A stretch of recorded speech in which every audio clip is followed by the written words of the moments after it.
friends, I'm so glad you found me. I'm Stephanie Carter-Kelly, a physical therapist that integrates yoga into everything that I do. Each week I share physical, mental, and spiritual ways to relieve your chronic and persistent pain. Today we're going to talk about mobility, normal mobility of the spine, and practice a few techniques. So in physical therapy, you may have heard the term pelvic tilts. And so that's creating this natural movement through the spine by rolling the pelvis and getting the rest of the spine to move from the foundation of the pelvis.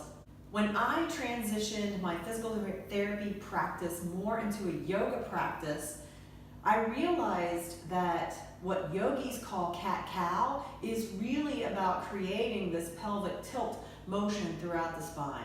And I sort of emphasize that movement in all of the different positions that I do. And so it's a very foundational movement, very normal movement that I want to help you create today in a lot of different positions. So another couple reasons why this pelvic tilt motion is good. It gives you control. Anytime that you notice stiffness or pain or discomfort in your back, you can do this pelvic tilt a little bit, more than a little bit, or a lot in order to create this movement and actually decrease your pain. It gives you control. It tells you why you may have the discomfort in your low back. You become more aware of the position of your spine, and then you can move in and out of it. Another reason is that movement, our spines were meant to move. We need that movement. And so to create that movement, we'll get more blood flow into the area. Blood flow is bringing oxygen to the area. So many people sit throughout the day and they don't move. And so our spines are really dependent on movement to get that good nutrition. So we have to keep moving throughout the day. So first, I'm going to show you in sitting what it looks like.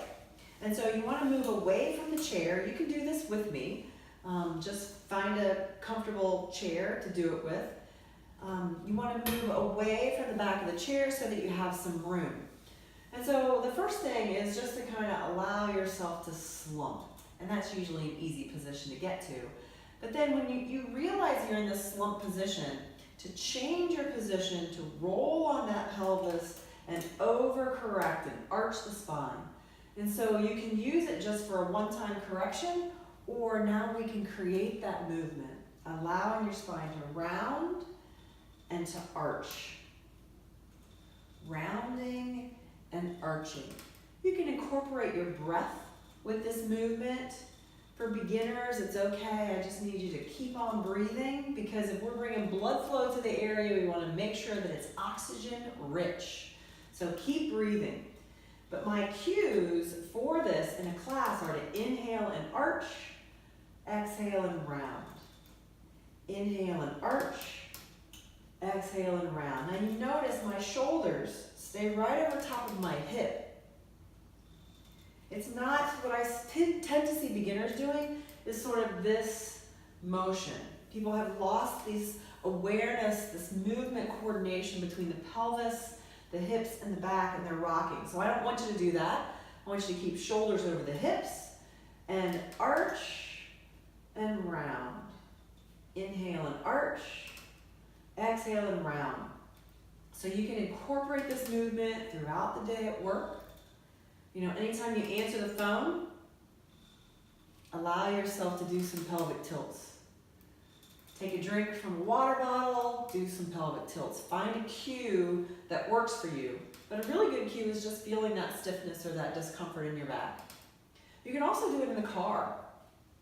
Stopping at a red light, I may do just a few pelvic tilts. And again, you can control. You can do this motion a little bit, or you can do it a lot.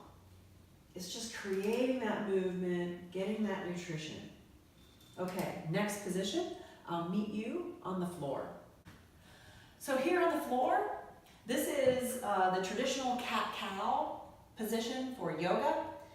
Shoulders positioned right above the wrists, hips positioned right above the knees. And this is actually a good way to stretch out those wrists some people feel discomfort in their wrist, you can always walk the hands forward a little bit if that's uncomfortable for you. But working those wrists under your shoulders eventually to give yourself a nice stretch. So here, gravity is going to help you sag your spine or arch. And again, the arms and the legs provide a stable position for you to move your spine. And then you want to round. Tuck the tailbone, let the head fall. Push the middle of your back towards the ceiling. Inhale and arch. Exhale and round. Inhale and arch. Exhale and round. I tend to close my eyes and let all of my attention go into that spine. Now I have a tendency to really allow my spine to sag. Yours may not go that much. Focus on allowing that upper mid-back to go down towards the floor, and then really push small of the back. Tuck that tailbone. Engage your belly button to create the rounding. Inhale and arch. Exhale and round. As you exhale, draw that belly button up and in. And again, you're not rocking back and forth.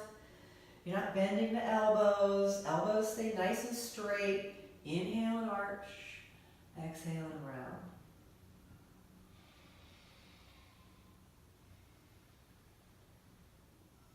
This is a good way. I almost always start my yoga practice that I do on my own at home. I start with this cat-cow motion. And I almost always do it in a yoga class. And my yoga classes consist of people that have chronic pain. And so this is a position that we do a lot, lots of different ways. And then you're just gonna roll down onto your back. So on your back, knees are bent. Ankles, knees, and hips are all in alignment. And this position is good. Your shoulders and your mid-back, your head is all going to stay still. But you're going to inhale again and allow the space between the small of your back and the floor to grow, to increase. You want to increase that space. Exhale, flatten. Try to push the small of your back down towards the floor. Inhale and arch. Exhale and flatten. This position gives you a lot of feedback. You can kind of feel the spine lifting away as you arch, and feel it move towards the floor as you flatten. Now, not everybody's going to be able to get the small of the back down to the floor. That's okay. Again, we're just trying to create this motion. And this one, most often, you just want to start small.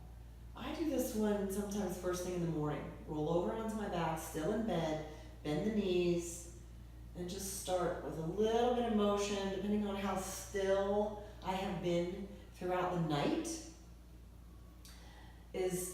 Then it depends on how stiff my low back is. If I'm really tired and don't move a lot in the night, my back's going to be stiff.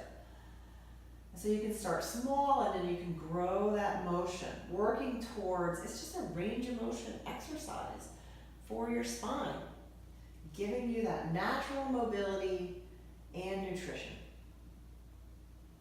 Inhale and arch. Exhale and flatten.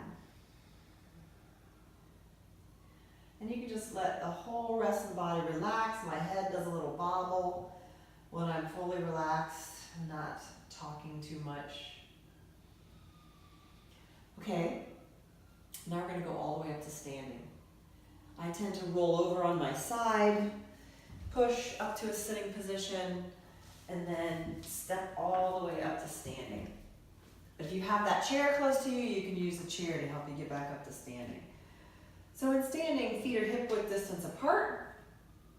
Now, I tend to feel a little bit of tension in the small of my back if I stand for a long period of time, or if I walk, like I'm shopping on a hard surface, long period of time. I go to check out, I feel that tension in my low back. Maybe you have that too. I tend to have a little bit of a sway back. And so a way for me to kind of relieve that tension is to pelvic tilt or flatten out the back. So I squeeze the bottom, tuck the tailbone down, even engage the abdominals to flatten out that back. But then just to move a little bit in and out of the arched and the flattened position is a way to relieve that pain if I'm standing on the sidelines watching a game, baseball, soccer, kids are involved in both of those things, then I can just kind of move, and nobody really even needs to know that I'm doing it. I can get that little bit of movement through my spine without anybody knowing. Flatten and arch. Tuck the tailbone, lift the tailbone, tuck the tailbone, lift the tailbone. Now you don't have nearly as much motion in standing because of the hip muscles, hamstring, hip flexors, all pulling down on the pelvis and keeping that pelvis from moving.